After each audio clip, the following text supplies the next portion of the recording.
Седьмая социально-благотворительная акция «Путь к дому» проходит в Якутске. Ее цель – помощь гражданам, попавшим в трудную жизненную ситуацию, не имеющим постоянного места жительства и работы.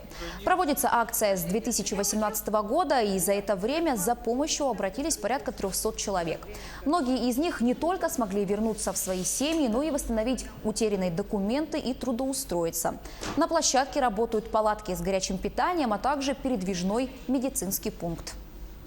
Во-первых, мы вернули более 2 десятков граждан по их доброй воле и по желанию родственников. Где-то мы помогали, содействовали восстановлению родственных связей, вернулись в родные дома.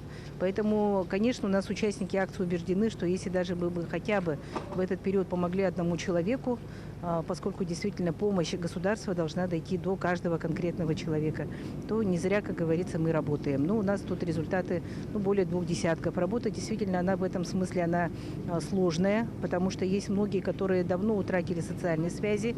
И здесь более легче, конечно, тем людям, которые только-только начинают, так скажем, отступаться от этой жизни.